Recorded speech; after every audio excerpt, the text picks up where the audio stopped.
Hello everyone! And day in my life is Girl Madel Vlog as a small content creator at age of 30. Mapapasabi ka talaga ng I for the go!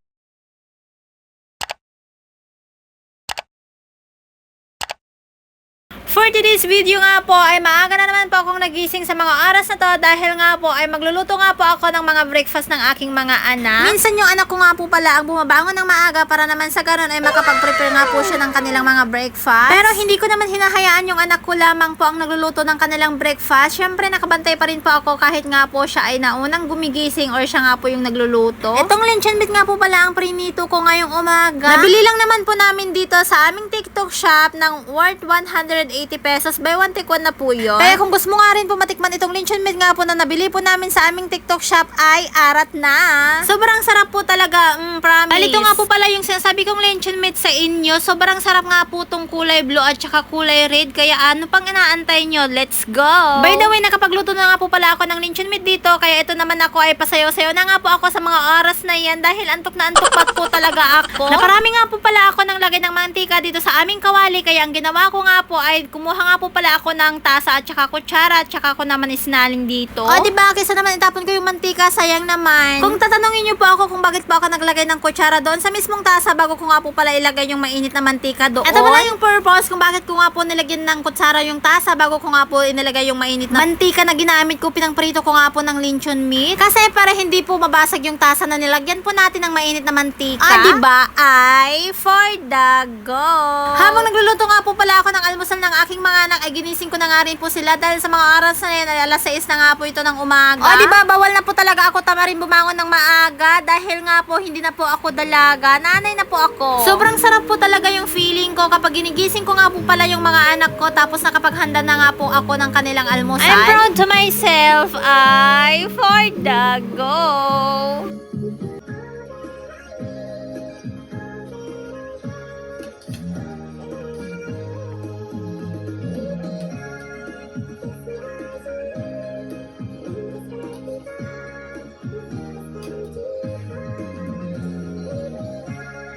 Sa mga part na to, habang ako ay nagsasayang ng kanin, nababaunan nga po ng mga anak ko doon sa kanilang paaralan, talagang naubos na nga po itong gasol namin. Hindi pa nga po kumukulo yung sinaing ko, naubos na po talaga itong gasol namin, kaya nagpalit na nga po muna ako at buti na lang may extra po akong gasol. Ito po talaga yung kagandahan kapag may extra po akong gasol. Kahit anytime po na maubusan po ako, ay may ipapalit nga po ako agad. Hindi po tulad dati na iisa lang po talaga ang aking gasol, kaya nung nawalan po ako ng gasol, ay talagang nahirapan po talaga ako sa aking pagluluto dahil kailangan ko nga po palang maghintay para i-deliver nga po yung in-order kong gasol, o diba? Habang naliligo nga po pala yung mga anak ko sa mga araw na tayo nutrition month nga po nila, at late ko na naman po itong i-edit or i-voice over. Dahil nutrition month nga daw po nila, ay magdadala nga daw po sila ng mga gulay na nakalagay nga daw po doon sa basket. Kaya ang nilagay ko na nga lang po ay talbos nga po ng kamote, saluyot at saka bulaklak nga po ng kalabasa. Hindi ko nga po pala inilagay yung isang taling talbos ng saluyot at saka talbos ng kamote at kalabasa. Dahil kung ibinigay ko lahat yun sa aking bunso, talagang masasayang nga po at sobrang mahal pa naman po ng gulay ngayon. Fast forward na nga po tayo nakaligo at nakabihis na nga po pala ang mga anak ko sa mga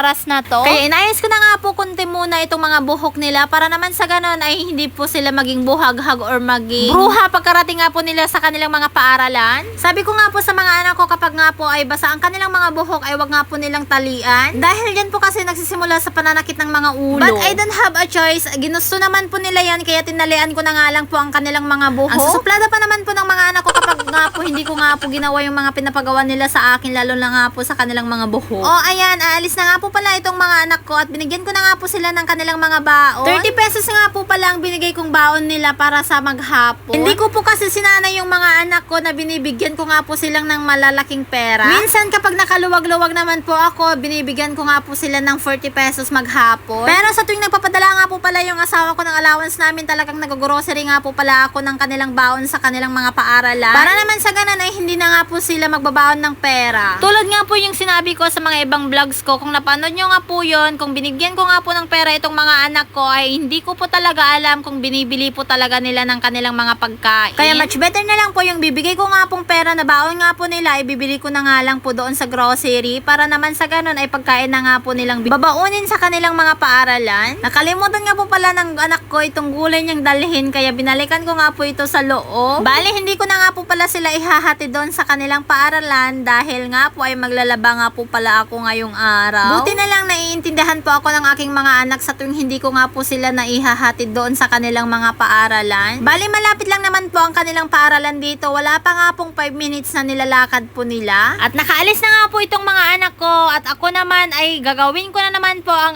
aking responsibilidad dito sa aming bahay. Kung nakita nyo kanina ay nakatambak nga po pala yung mga labahan ko sa labas. Buhay nanay nga naman, talagang trabaho mo po talaga lahat kapag iniiwan ka po ng mga anak mo dito sa bahay. Sakto pa naman sana na papasok na nga po pala ako para makapaglaban na nga po ako ng aming mga damit. Pinuntahan nga po ako ng aming isang kapitbahay namin na bibigyan daw po ako ng abukado para naman daw sa ganun ay matikman ko nga po yung bunga ng kanilang mga abukado. Salamat po! At hanggang dito na lamang po ang aking vlog. Salamat po sa walang sawang pagsuporta at salamat po sa walang sawang panonood sa aming vlog. Sana hindi po kayo magsawa. See you next time. God bless everyone!